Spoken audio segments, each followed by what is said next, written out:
No sé por qué la gente votó por mí. Because he's nice, because he's handsome, there's something incredible. Cansado de las noticias que no dicen nada. Nosotros tampoco decimos nada. Pero con sarcasmo.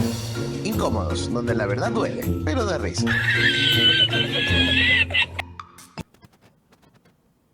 Hola, hola, ¿cómo están? Buenas tardes. Bienvenidos a las 392 personas que se encuentran conectadas el día de hoy en Incómodos. Alejandro no nos va a poder acompañar el día de hoy, se encuentra un poco indispuesto de salud. Le mandamos nuestros mejores deseos y pronta recuperación para tenerlo el día de mañana con nosotros. Y bueno, este fin de semana ha sido un fin de semana bastante movidito. Y vamos a empezar de una porque tenemos varios temas de qué hablar. Y es que la novela de Progen sigue, no se detiene. Estuvimos viendo desde el día jueves, vamos a hacer un recuento un poco de lo que pasó este fin de semana, ¿no? Desde el día jueves, la ministra Inés Manzano envió un tuit diciendo que Contraloría había descubierto indicios de responsabilidad en varios funcionarios de acuerdo al tema Progen, ¿no? Y que esos funcionarios ya no eran más parte del gobierno. En eso se conoció la salida de Fabián Calero del Viceministerio de Energía. Por favor, si podemos poner el tuit de la ministra Manzano. Bueno, eso fue lo que ella manifestó el día jueves, que fue después de solicitar a Contraloría el examen especial en el proceso de Progen y ATM en un caso. Dame un segundo. Sí, por favor, gracias. En un caso, el informe provisional y en el segundo, el informe definitivo, señalan indicios de responsabilidad penal en varios funcionarios que deberían defenderse con los recursos que la ley establece. Hoy esos funcionarios no nos acompañan más. Luego de este tuit de la ministra Inés Manzano, se da a conocer la salida de Fabián Calero del Viceministerio de Energía, ¿no? Sin embargo, ¿cómo se dio la salida de Fabián Calero en ese momento? Pues bien, Fabián Calero se encontraba en comisión de servicios en el Viceministerio de Energía, por lo cual, al darse terminada esta comisión de servicios, Fabián Calero regresaría a CENEL, en donde era jefe de área. Esta denuncia la hicieron varios periodistas, uno de ellos Álvaro Martín, quien mencionó en un tuit: atención, el gobierno de Daniel Noboa miente sobre las supuestas renuncias de dos altos funcionarios, Fabián Calero y Byron Orozco, responsables de la estafa de Progen. Retornaron a SELEC como jefe corporativo y subgerente de estudios respectivamente. Entonces, Álvaro Martín lo que hace es mostrar ahí las declaraciones juramentadas de ambos funcionarios, en los que se muestra claramente que regresan o que regresaban a sus funciones en SELEC. Pero bueno, ¿qué sucede después de todo esto? El día viernes se da a conocer un Kipux que lo publica Fabricio Vela, entre otros periodistas, donde se da por terminado el contrato de forma unilateral bajo la figura de despido intempestivo a Fabián Calero, por lo que quedaría fuera de SELEC. Entonces, Fabricio Vela pone oficial: Fabián Calero desvinculado a SELEC mediante la figura de despido intempestivo. Hoy fue su último día en la empresa. Ayer retornó a sus funciones como jefe operativo de prospección de recursos energéticos luego de dejar el Viceministerio de Electricidad. La salida de Calero ocurre tras el informe de Contraloría que estableció indicios de responsabilidades civiles, penales y administrativas en el contrato entre SELEC y ATM para generación eléctrica de emergencia. Y bueno, esta ha sido la primera parte de la novela de las responsabilidades de funcionarios en SELEC. Pero ¿qué pasa? El día de ayer, los compañeros de BN Periodismo publicaron un video bastante interesante. Y es que la ministra Inés Manzano, como habíamos previsto ya, no firmó los contratos con Progen. Por favor, veamos el video y luego lo comentamos. ¿Por qué Inés Manzano no quiso firmar los contratos con Progen y ATM? Esas son cosas que ¿Alguien quiere hablar de tema energético? El Ministerio de Energía y Minas enfrenta cuestionamientos por los contratos firmados tanto con Progen como con ATM para la provisión de energía para Ecuador. Inés Manzano, ministra de Energía, no firmó los acuerdos, delegó la responsabilidad a Fabián Calero, entonces viceministro de Electricidad, que a su vez delegó la firma a los gerentes de unidades de negocio de Selec. Byron Orozco, gerente de Termo Pichincha, suscribió 2 contratos con Progen, uno de 49,7 millones de dólares y otro de 99,4 millones. Manuel Barberán, gerente de Electroguayas, firmó el contrato de ATM por 89,9 millones de dólares y la Contraloría detectó irregularidades. ¿Es una afirmación o es una posibilidad? Constató que los motores no eran nuevos y no existían los permisos de construcción ni ambientales para su instalación, además de que existía una mejor oferta que cumplía los requisitos y ofrecía equipos nuevos a menor precio. ¿Qué? El perjuicio para el Estado ecuatoriano supera los 71 millones de dólares. Sumamente económico. La Ley Orgánica del Servicio Público establece que las máximas autoridades pueden delegar competencias, pero no se liberan de responsabilidad cuando la actuación delegada causa daño al Estado. Es decir, quiera o no quiera, Inés Manzano también es responsable del perjuicio al Estado ecuatoriano, pero continúa frente al ministerio. Ha pasado lo que tenía que pasar. La ministra declaró que los funcionarios vinculados con indicios de responsabilidad penal ya no se encuentran en funciones. Que la ministra Manzano delegara la firma de todos los contratos plantea dudas. ¿Fue una delegación legítima o una forma de eludir una posible responsabilidad ante contratos con irregularidades evidentes? Veamos si Inés Manzano tendrá el valor de firmar algo en el futuro. Por ejemplo, su renuncia. Pero cuando es de fregar al presidente. Dale. Y bueno, lo habíamos comentado aquí el día jueves, que una de las conocidas mañas dentro del servicio público, dentro del sector público, es que cuando los ministros tienen ciertas dudas sobre firmar o no un contrato medio escabroso, medio complicado, que a futuro pueda implicarlos en algún tema, usualmente delegan esta firma a los viceministros. Pero eso podría eximirlos a ellos de una responsabilidad penal, más no de una responsabilidad política, como lo manifiesta el compañero de BN Periodismo. No solamente la ministra Inés Manzano. Recordemos también que el ministro Roberto Luque, mientras estuvo encargado del Ministerio de Energía, tuvo conocimiento de todos los términos, de las necesidades, de los tiempos del contrato con Progen y con ATM. Que realizó una visita a Houston, que hizo gira de medios al respecto, acompañado del entonces secretario Arturo Félix Wong. Entonces, puede ser que esta delegación a nivel penal les quite responsabilidades, pero a nivel político no. Porque no solamente los tiempos los dejan como parte de esta negociación y como parte de la ejecución de este contrato, sino que también su gira en medios demostraba pleno conocimiento de todos estos detalles. Entonces, es importante puntualizar y no dejarnos llevar de la narrativa que solamente quiere responsabilizar a dos mandos medios.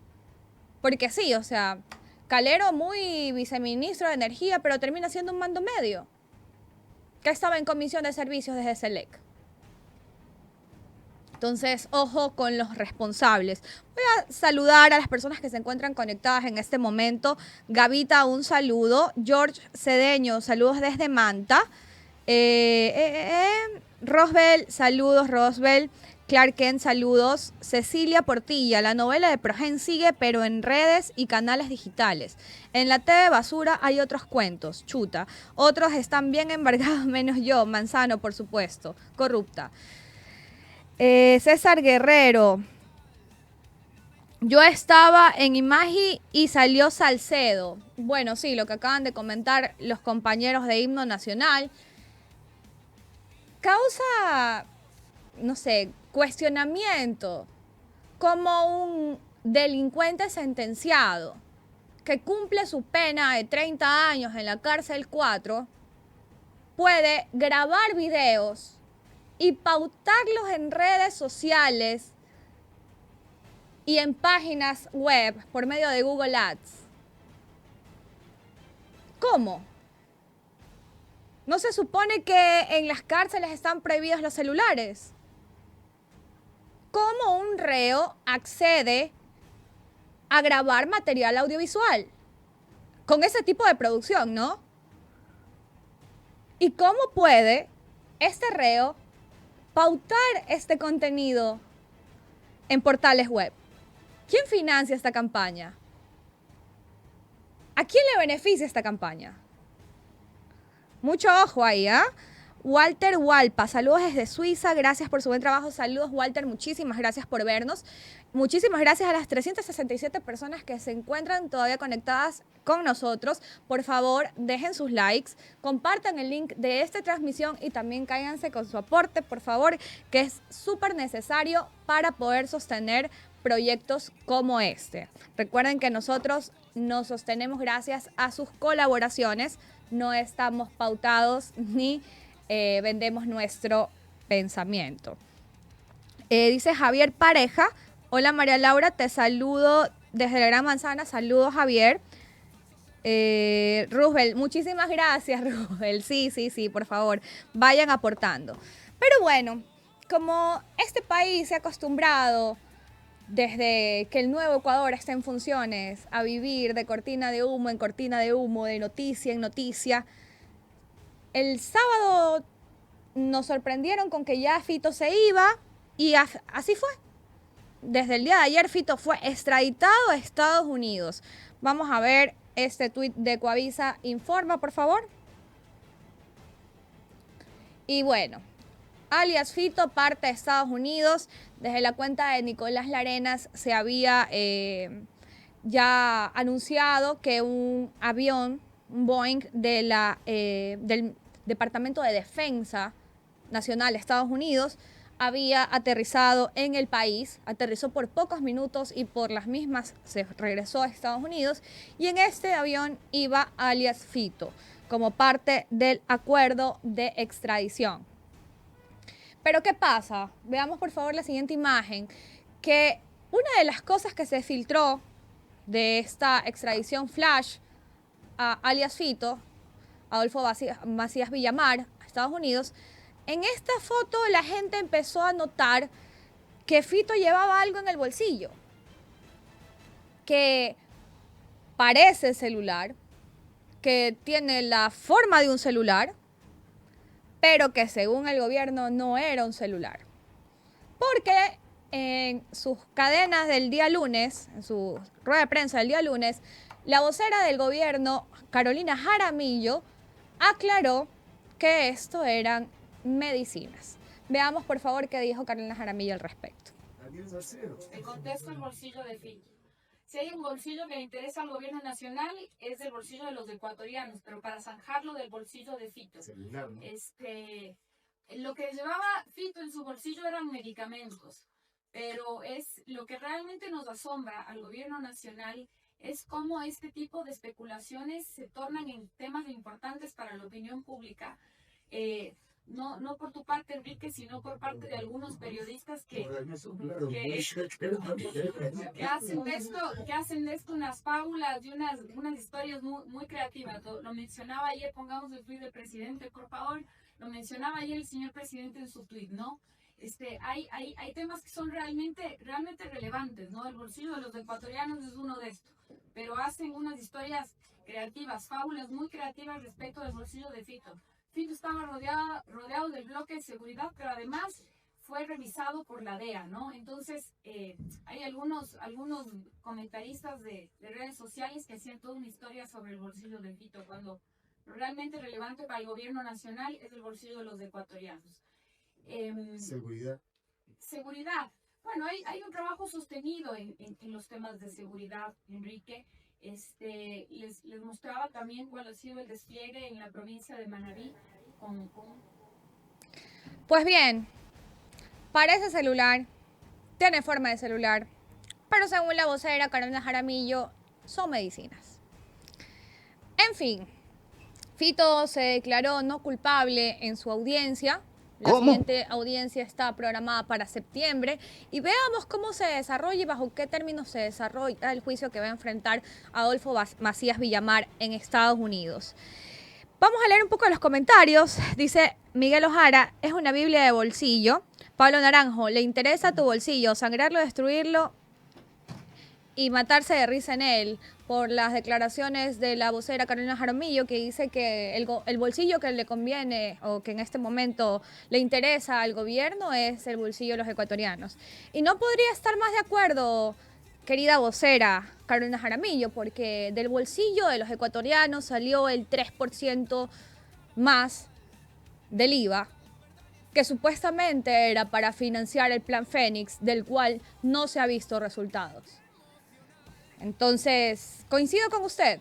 Al parecer, el gobierno está muy interesado en el bolsillo del pueblo ecuatoriano. El nuevo Ecuador. Así es.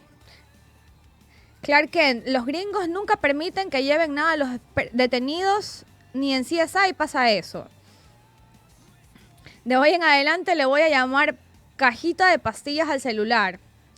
Ñaño, pásame la cajita de pastillas, voy a llamar a mi papi, qué estupidez. Tomás Benicio Espinosa dice, eso es un celular. Yo soy jubilado y nunca me han dado una medicina con ese tipo de cartón en forma celular. No hay cómo negarlo, dice Roosevelt Alexander Montiel. Y sí, es que realmente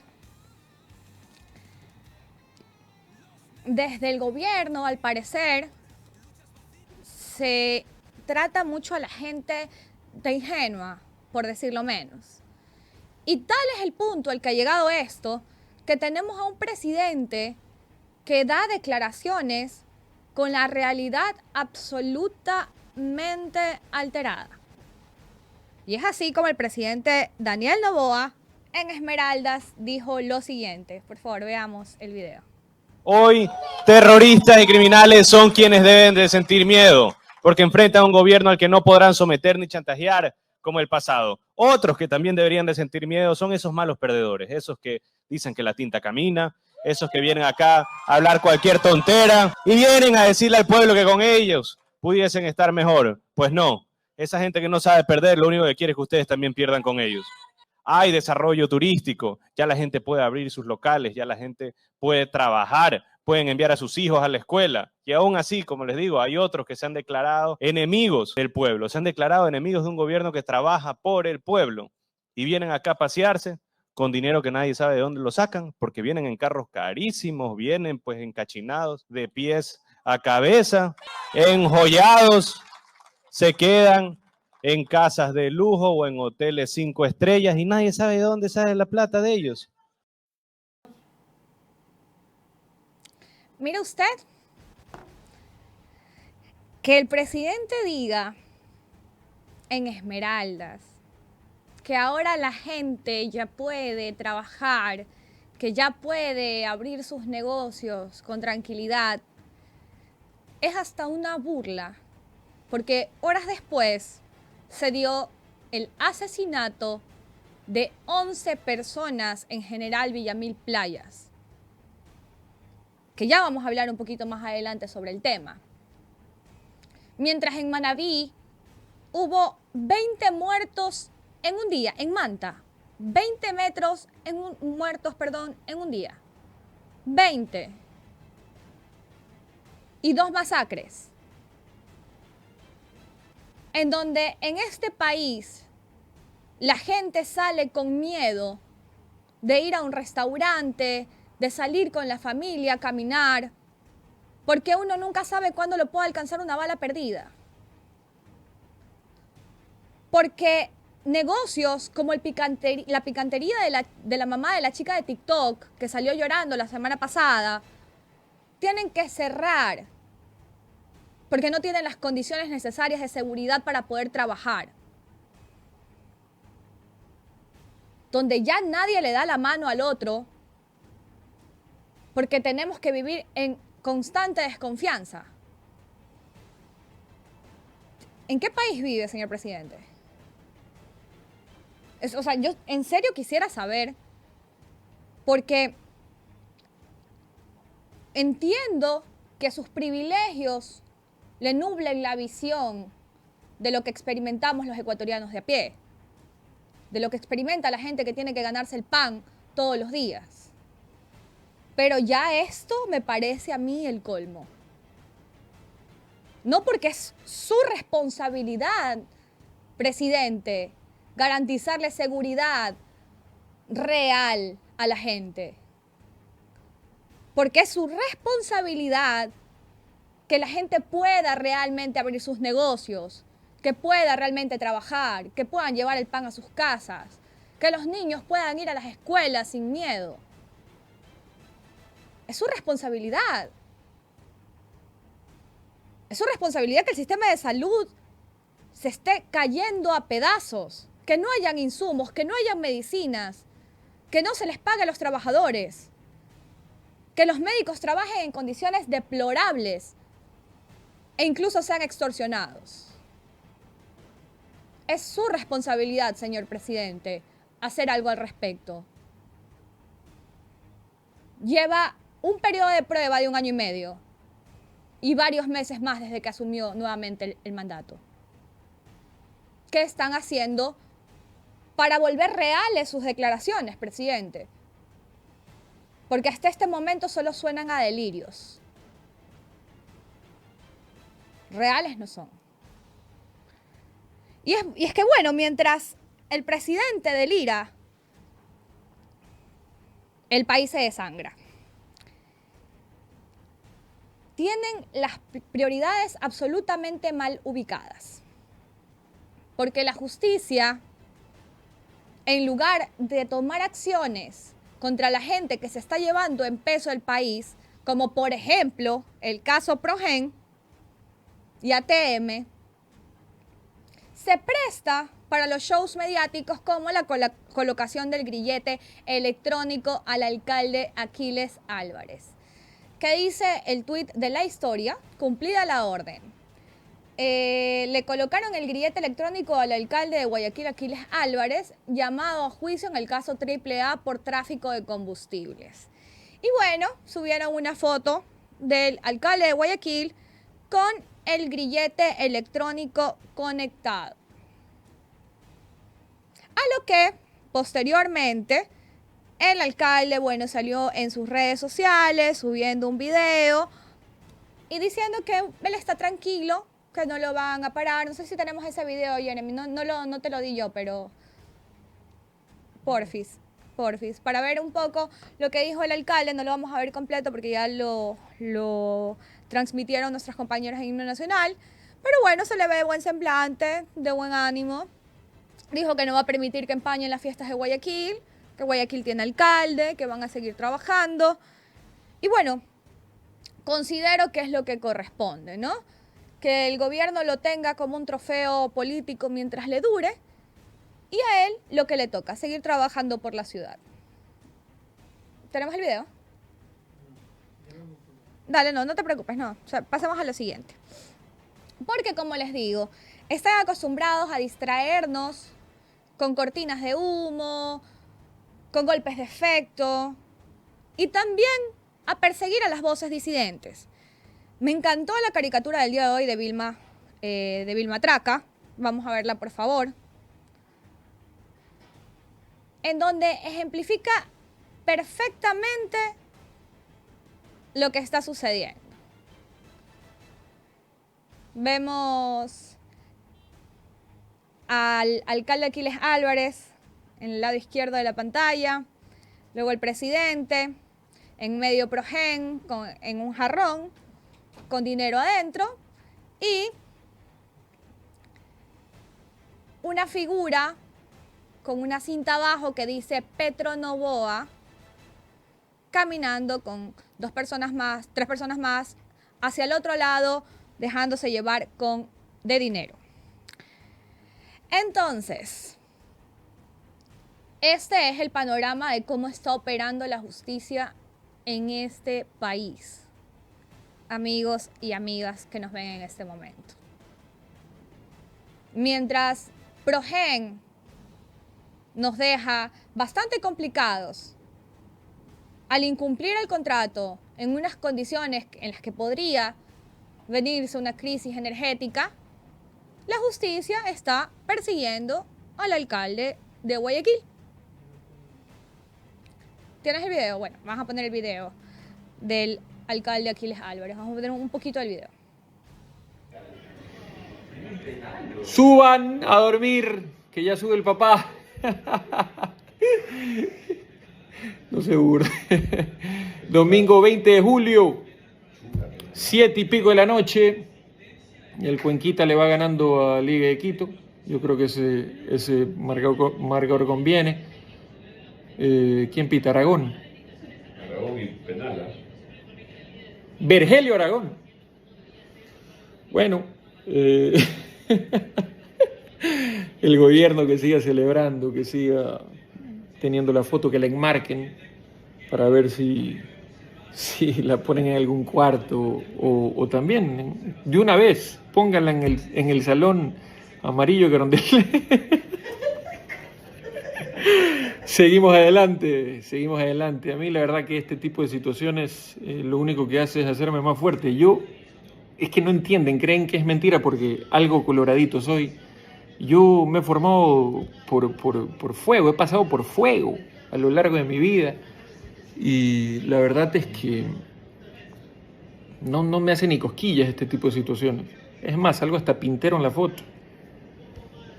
Es que esa es la realidad. Hasta eso les molesta a ellos. Hasta eso le molesta al que sabemos.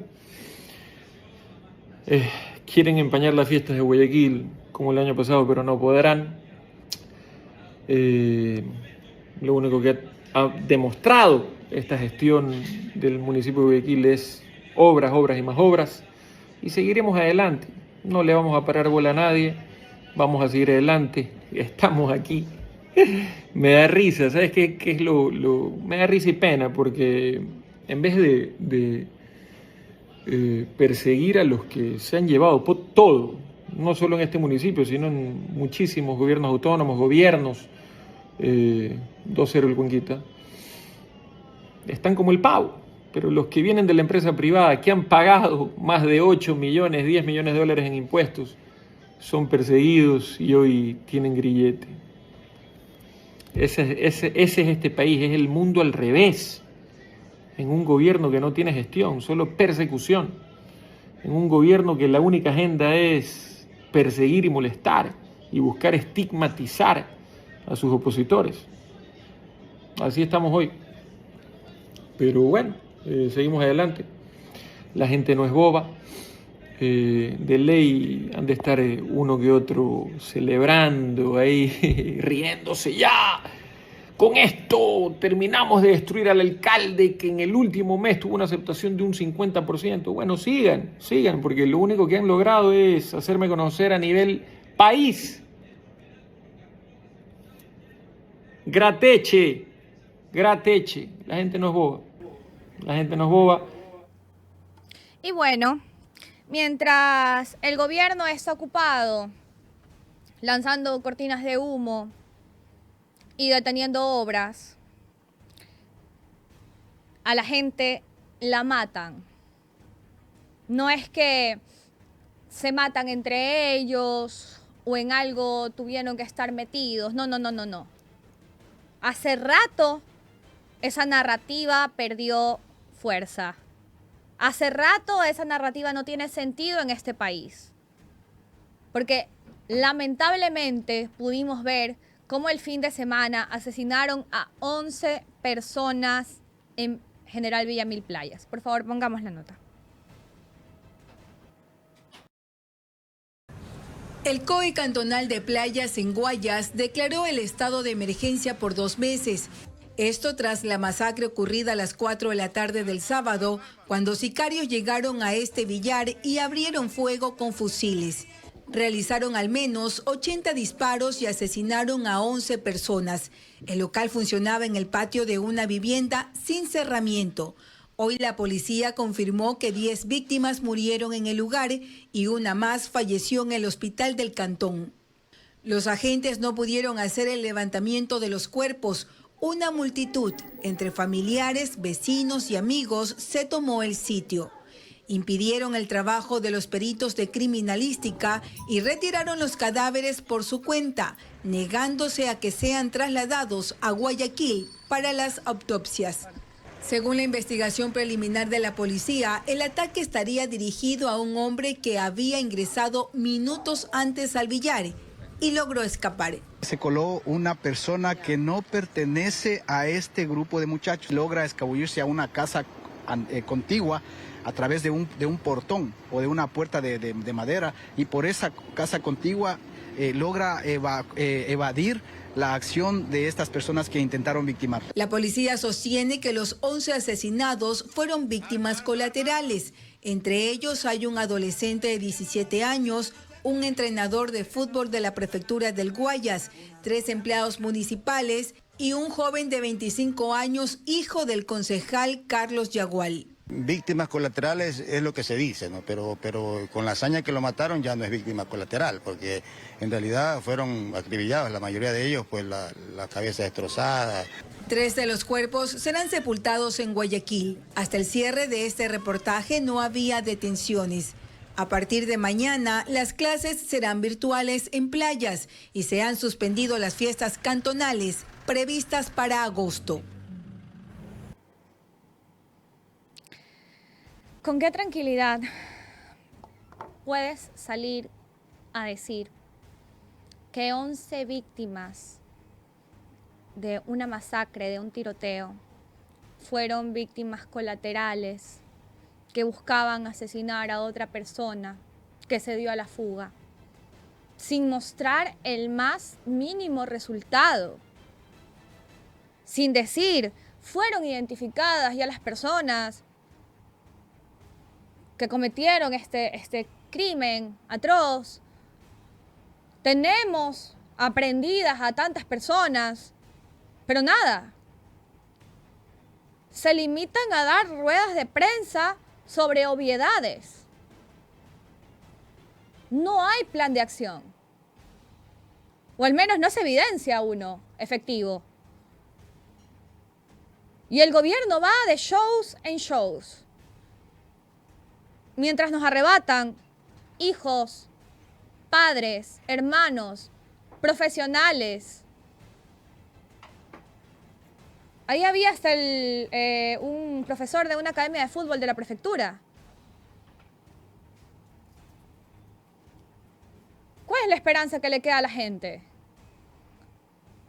Que ya se demostró, chicos, que ya se demostró que ninguna de estas 11 personas estaba en algo turbio o eran parte de algo raro. Para los que quieran empezar con pero algo tuvo que haber hecho. Porque lamentablemente ha dejado de ser una narrativa solamente usada por el gobierno y se está convirtiendo en una utilizada por la gente que quiere justificarle todo.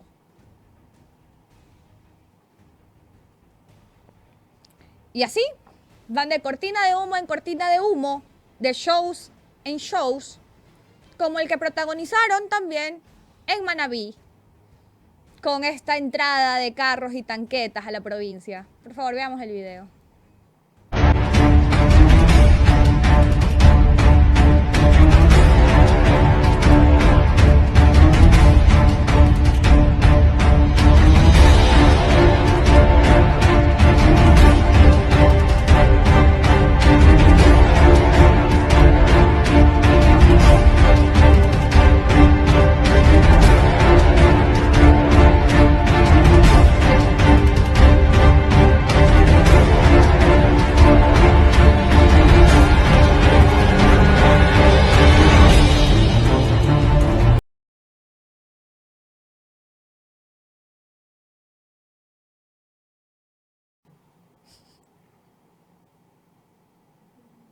Y bueno, el mismo show que el gobierno realizó el año pasado en Durán, porque sí se acuerdan, ¿no? De cómo el presidente Daniel Noboa cruzó con casco dentro de una tanqueta y siendo entrevistado por José Delgado a Durán, en donde dijo que iban a atender con toda la fuerza del Estado y sus instituciones, especialmente en la parte social, a este cantón. ¿Y qué pasó? Durán sigue siendo una de las ciudades más peligrosas del mundo. Y el show que hicieron hace 2 semanas en Quevedo, entregando también tanquetas, o en Babahoyo semanas atrás, es el show que vuelven a hacer en Manabí. Y me parece, no sé, un poco irónico que el gobierno haya sacado una ley de inteligencia, a.k.a. ley de espionaje, donde se den capturas importantes como la de Adolfo Macías Villamar, gracias al trabajo de inteligencia. Y no se pueda prever que una captura de este calibre iba a traer una disputa entre bandas, que iba a traer mortandad, que iba a traer asesinatos, y que quienes iban a estar más desprotegidos eran los civiles. Era la gente que tiene que salir a trabajar todos los días. Porque, me disculparán, no se necesita tener más que sentido común para entender que luego de algo así, luego del asesinato de uno de los líderes de los Lobos, su esposa y 2 militares, uno en servicio pasivo y uno en servicio activo, quienes eran sus custodios. Obviamente luego de esto iba a haber consecuencias, iba a haber retaliaciones. O sea, no sé, me imagino que las personas que trabajan en esto, que tienen experiencia en esto, saben cómo se mueve este tema de territorios cuando hay asesinatos de los líderes, de las bandas, ¿o no? ¿Por qué no militarizaron Manta en ese momento? ¿Por qué no entraron con tiempo a darle contención a la ciudadanía? Que Manabí tiene muchos meses siendo una de las provincias más peligrosas de este país. ¿Por qué todo es llover sobre mojado?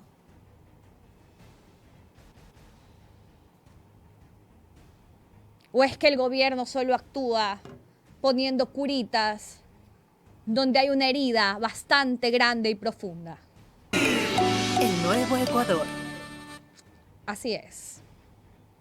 Porque estos shows que se ven tan bonitos, estos carros entrando pomposamente a la ciudad, haciendo mucho ruido, sirenas, tanquetas, militares, nos distraen de cosas que ya son de dominio internacional, como por ejemplo el deterioro del sistema educativo nacional.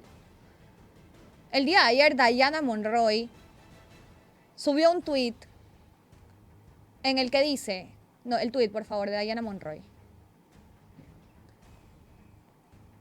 en el que habla sobre un artículo del diario El País, escrito por Carolina Mela, que dice: sin educación no queda nada. Tengo amigos que trabajan en escuelas y colegios públicos y ya no pueden más. Para los que no sepan, Diana Monroy es una periodista que ahorita está trabajando en Estados Unidos, pero con mucha credibilidad y mucha trayectoria. Entonces veamos qué dice, por favor, parte de este artículo en El País. Dice: maestros y profesores bajo fuego en Ecuador. Crecen los casos de secuestro y extorsiones. Por favor, veamos. Ajá. La Unión Nacional de Educadores UNE registra 700 denuncias en medio de 2 años y pide que se declare la emergencia nacional. Por favor, sigamos a la parte del... Ajá.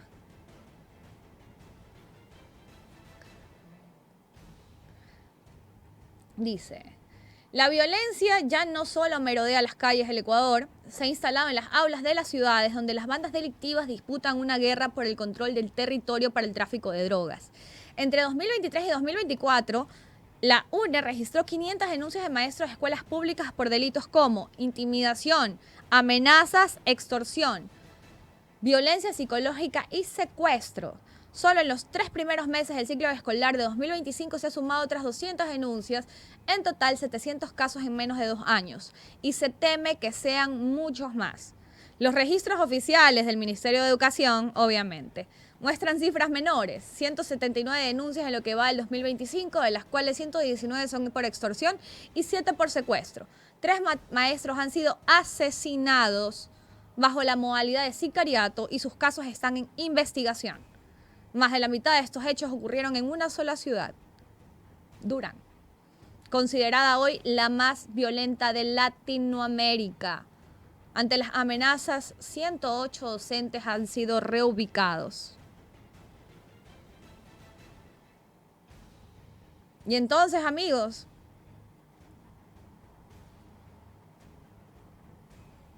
un estudio del Observatorio Ecuatoriano de Crimen Organizado y la Fundación Panamericana para el Desarrollo sostiene que al menos 1 de cada 10 menores acepta ser parte de una banda.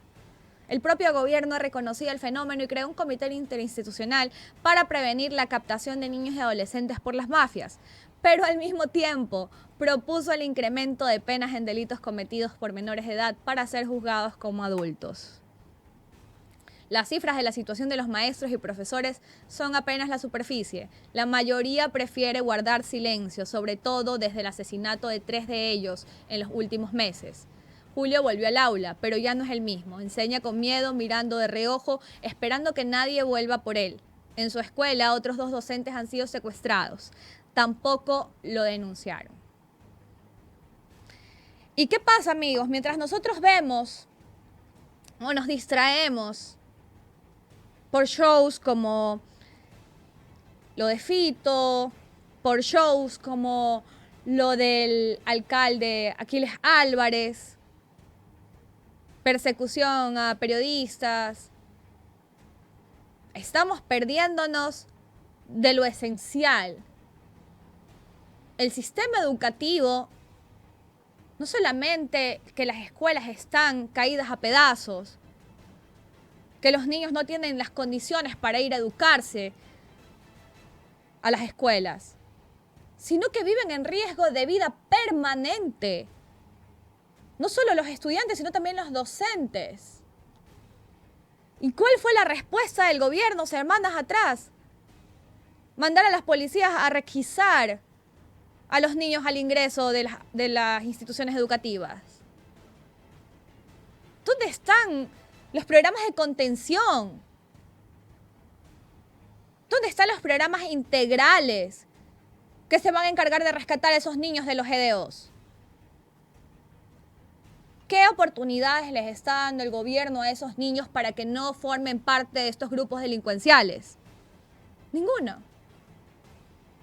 Ninguno, y es evidente, o sea, ya no es una verdad que se maneje en los medios de comunicación nacionales. Y es algo que trasciende los medios internacionales. Y esta es la forma en la que el mundo nos está viendo, amigos, que es importantísimo tenerlo en cuenta. Lo que hagamos o dejemos de hacer por nuestros niños en este momento es visto por todo el mundo. Y ya les digo, mientras todos miran hacia los shows y pasamos de golpe de efecto en golpe en efecto. En fin. Preguntaba a alguien aquí en el chat sobre por qué se dice que el gobierno se ha tomado la CONAIE. Y es que vamos a ponerlos un poquito en contexto. El día de ayer se llevó a cabo la elección del presidente de la nueva directiva, mejor dicho, de la CONAIE, en donde salió electo como presidente Marlon Vargas, quien disputó la presidencia, valga la redundancia, con Leonidas Issa. Podemos ver, por favor, la nota sobre esta elección. Vamos a construir una agenda propia, ¿ya? Yo no puedo decir que voy a ir al diálogo. Siempre voy a consultar a mis bases. Eso es lo que habíamos hecho en la Confeñae. Consultábamos en asambleas y ahí tomábamos decisiones. Si hay que ir a una marcha, a una caminata, a un proceso de diálogo, y si no funcionaba, usted sabe lo que pasó en el 2019, en 2022. Entonces, estamos aquí para llevar adelante sobre todo nuestra agenda de trabajo, porque aquí hay muchas temáticas, temas territoriales, el extractivismo, entre otros, que son muy importantes de debatir y seguir adelante en este proceso. Marlon, en la última parte, ¿qué pasará con los asambleístas expulsados? Bueno, ahí estaba el presidente de la CONAIE, Marlon Vargas, quien fue electo el día de ayer. Y fue un poco polémica la elección de la vicepresidenta de esta organización. Anoche yo estaba mirando el domingazo de los amigos de Outsiders, quienes estaban transmitiendo o retransmitiendo el directo que estaban haciendo los compañeros de la CONAIE, ¿no?, de este proceso de elecciones. Habían propuesto desde las nacionalidades, desde ciertas nacionalidades indígenas, a María Ercilia Castañeda como candidata a la vicepresidencia de la CONAIE.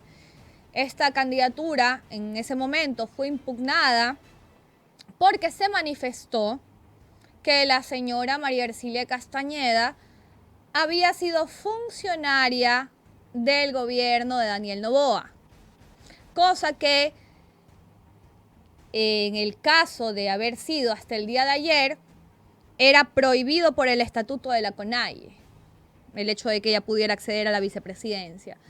Pero bueno, luego de investigar un poco sobre el tema, se supo que María Ercilia Castañeda estuvo ingresada o fue parte del Ministerio de la de la Secretaría de los Pueblos y Nacionalidades hasta el 26 de mayo del 2025.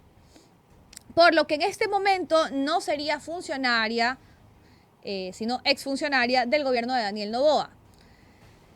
Sin embargo, dentro de esta transmisión, el presidente tomó la palabra, el presidente Marlon Vargas tomó la palabra unos minutos y expuso ciertas cosas, puntualizó ciertas cosas en ese momento. Ya se había dado la impugnación de la candidatura de María Ercilia Castañeda y mencionó el presidente que un delegado de la Secretaría de la Política estaba, según sus palabras, y se puede buscar el extracto de esto, manipulando y hablándole al oído a la candidata Ercilia Castañeda. Y que una persona que había sido vinculada a la Secretaría de Pueblos y Nacionalidades en diciembre de 2024, que pasó todo el proceso electoral siendo funcionaria del gobierno de Noboa, con todo lo que eso implica, se consideraba en una contradicción ideológica. Otra de las razones que no le permitían a ella acceder a la vicepresidencia, según los estatutos de la CONAIE. Sin embargo, al ya pasar de las 12 de la noche, la gente estaba cansada, todos estuvieron ahí.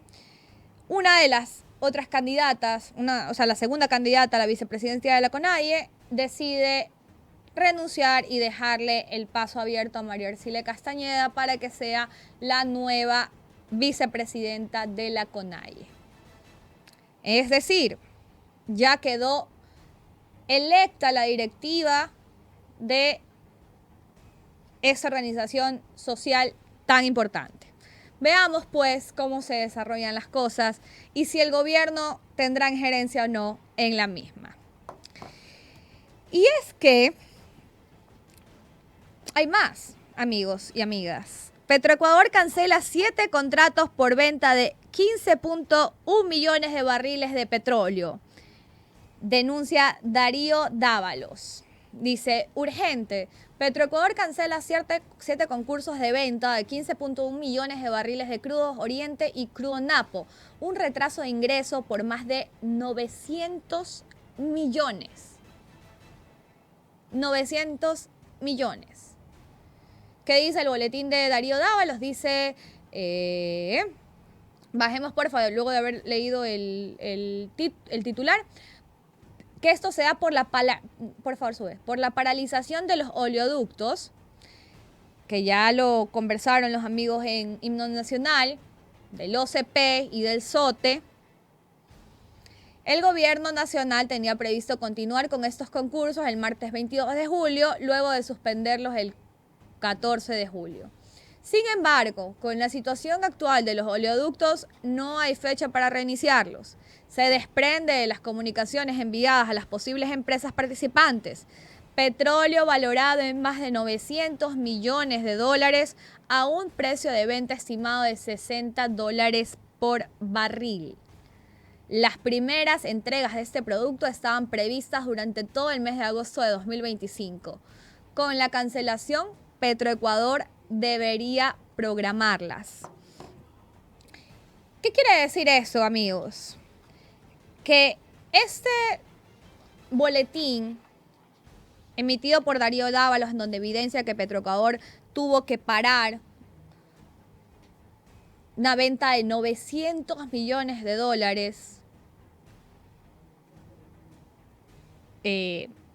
por el daño del OCP y del SOTE. Estamos así de convertirnos en ex país petrolero. ¿Qué dijo la vocera Carolina Jaramillo? Vamos a ver un tuit de Notimundo, porque al parecer la culpa es del clima. Esta semana el gobierno estima reactivar el sistema del oleoducto transecuatoriano, SOTE, y el oleoducto de crudos pesados, OCP, y la refinería de Esmeraldas. Así lo anunció la vocera de Carondelet, Carolina Jaramillo. Recordemos que la vocera había dicho la semana pasada que iba a estar lista la refinería el SOTE, el día viernes, ¿no? Y hasta ahora nada. Pero la planificación del Ejecutivo se basa en las condiciones climáticas que han acentuado el fenómeno de erosión regresiva. Ahora, la última actualización de Petroecuador apunta al restablecimiento de las operaciones el 26 de julio para el SOTE y el 23 de julio para el OCP. Por otro lado, la primera fecha de arranque de la refinería de Esmeraldas sería el 25 de julio y posteriormente las actividades se retomarían de manera progresiva. Veamos por favor la imagen que pone Notimundo, que es una cita de la vocera Carolina Jaramillo, que dice: lamentablemente los eventos climáticos son los que nos tienen reagendando los cronogramas de trabajo. Se espera que el SOTE tenga una reactivación del bombeo para el 26 de julio y el OCP para el 23 de julio. Sin embargo, seguimos perdiendo ingresos por concepto del petróleo. Ya Darío Dávalos mostró cómo Petroecuador tiene que volver a reprogramar una entrega de crudo y de petróleo por 900 millones de dólares. Vemos que la semana pasada se publicó una noticia del stock cero en productos de refinería y cómo se ha presionado a los técnicos, porque el gobierno no se le ocurrió al gobierno dar plazos que tuvieran un sustento técnico, sino que se basaron en promesas de hacerlo más rápido, sin saber que no podían acceder a ello. Le quiero agradecer a John Zurita por su aporte de $10 canadienses. Muchísimas gracias, John, por ser el financista de este proyecto con tus aportes. Muy amable. Dice Calimán, 900 millones, casi los 1.000 millones que prestó el Dani. Claro, porque se viene un desembolso del FMI con todos los ajustes que eso conlleva, ¿no? Adrián López, Pasakuski ya se vendió al paro a Novoa. Ya vendió el paro a Novoa. No se han anunciado movilizaciones sociales de parte de CONAIE todavía, ¿eh? Y bueno, en esas declaraciones, en el abordaje de prensa que le hicieron a Marlon Vargas luego de su elección como presidente, se le preguntó sobre qué va a pasar con estos asambleístas que decidieron venderse a ADN, y dijo que bueno, están siendo sometidos a un comité de ética dentro de la CONAIE. Clever, excelente programas y saludos. Muchísimas gracias por vernos, Clever. Cecilia Portilla, el Marlon que vuelva a decir ahora el cartón inútil que tienen ministros vagos que no hacen nada por la patria. Ya lo veremos si es capaz.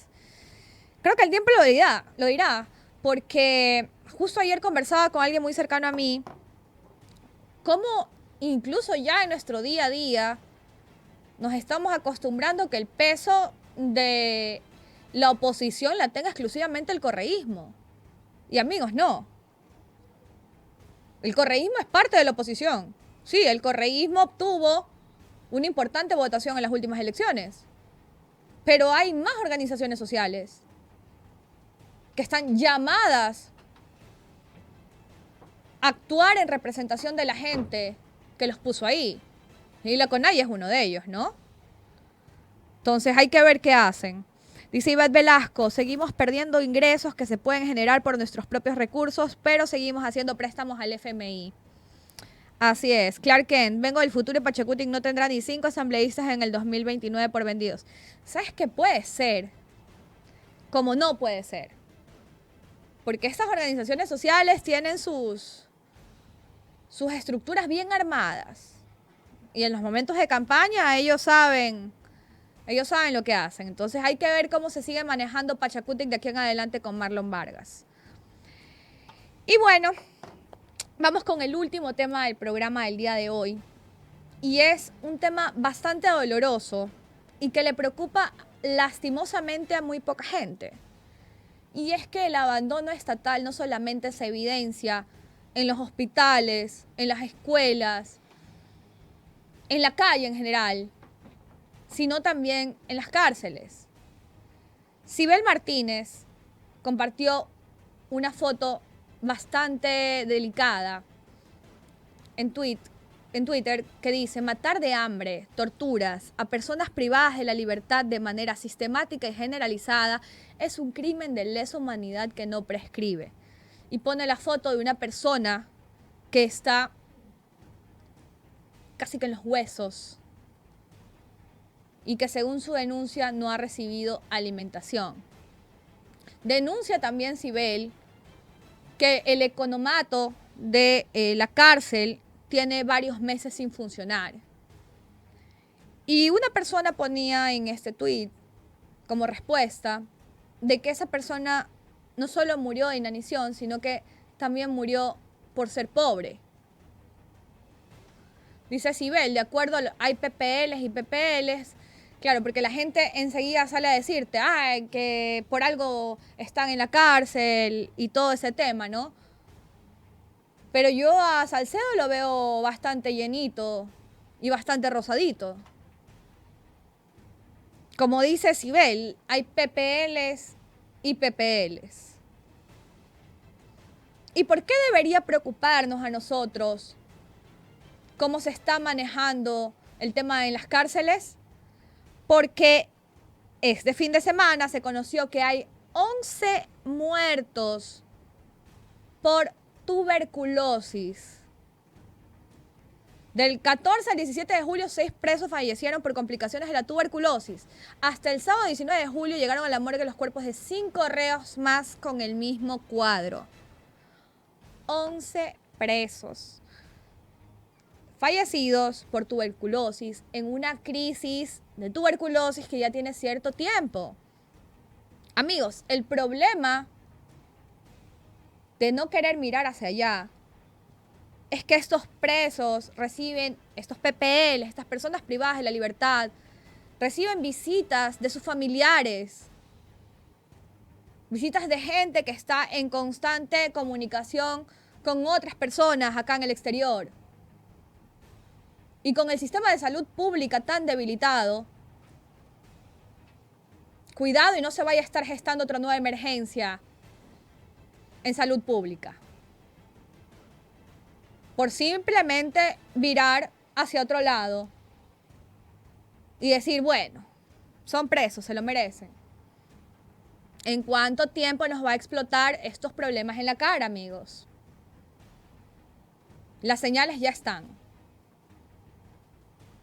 Ahora el gobierno tiene que ocuparse de ellos. Yo entiendo que la gente esté frustrada, sí, como digo, cabreada. Pues sí, bastante, señor presidente.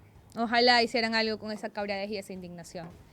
Pues bueno, les agradecemos muchísimo por habernos acompañado el día de hoy. Esperamos que Alejandro esté mañana con nosotros. Así que no se pierdan el programa del día de mañana. Muchísimas gracias. No sé por qué la gente votó por mí. Because he's nice, because he's handsome, there's something incredible.